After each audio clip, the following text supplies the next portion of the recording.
these little bursts that happen in the skies. So then I was like, okay, it's not necessarily biological, it's all about the weather. And I thought if anybody can figure it out, it had to be weather. What do you think? Yes. Yeah, I did too. Took me long enough though. Took me long enough. But I needed a motive. And then, once I saw that motive, I saw how the trails, the planes were interacting with the trails that had been previously flown. And once I got that in the head, then all of the rest of it fell into place, and very quickly. And then I just got happy. So, again, we all read these, and you know, it's just that. WeatherWars. John, this is your letter. This is what Dan Pope wrote back, right? Yes. So, right. I do not believe there is any large-scale change in the upper atmosphere based on modification of any kind. The scale of the weather patterns is so large that it would take major changes in the amount of energy coming from the sun to increase or decrease the number of types of cloud that are formed in the atmosphere. And you had asked about changes of clouds in the sky. That was your setup, right? That's correct. And Dan Pope wrote this back. So I know there are a lot of people who would like to believe that there's some sort of conspiracy that the government or large companies might be involved with to change the weather. Believe me, if someone could do that and to quantify it, verify it, there would be so much money to be made by increase or decrease in precipitation or changing weather patterns that would far outweigh the negative things they could do with such a modification source. There's your reason right there. Yeah. There's your reason. He gets that. He gets that. He sees the enormity of what we're playing with. What he can't see is how. And we talked about the scalar energy and the orbital energy. And once Dan understands that, then what he sees in the sky will make sense. The atmosphere is so fluid, so powerful that small amounts of anything would be dispersed to all levels, unless we could constrain them with the standing wave pattern, which is the cymatics, which is the vibration. So we need to constrain that energy to certain levels in the atmosphere, and we can do that with the standing wave. Jet stream wind flow at 100 to 250 miles an hour with rising and falling air due to heating from the sun. Anything that might be put in the atmosphere would be blown, and probably would be just, I don't know, like leaves.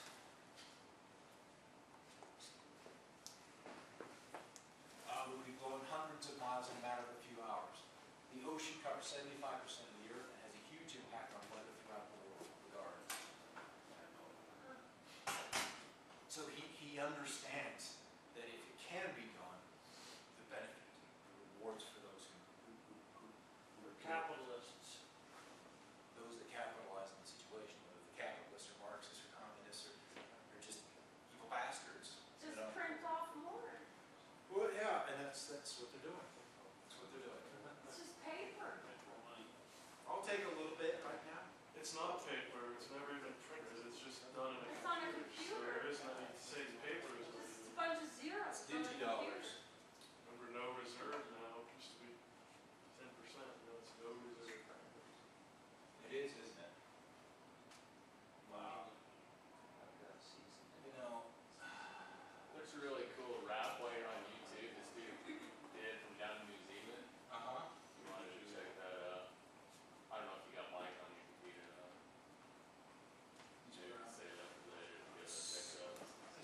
saying these are unmanned aerial vehicles, or are these piloted?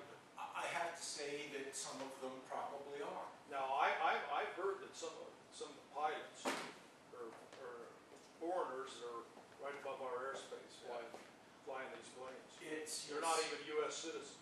I've seen United Nations. Lufthansa, 747s trailing, British Airways planes trailing, DHL planes, these foreign airlines are absolutely participating in the program over the States. And they just are. And they're the big ones too. Did you say the German airline? Lufthansa? Oh yeah. Yeah. Oh yeah. Oh yeah. Rouse. Has the German government actually came out and admitted it, or? I know that there's some meteorologists over in Germany that have filed suit against quote-unquote persons unknown that are doing this. Really? And that's where it is, in my understanding of what's going on with that. So I wanted to show you the time lapse. This was kind of a crazy storm. This is almost exactly a year ago. This is the 22nd of January. And this little extension off a cloud, and then this other one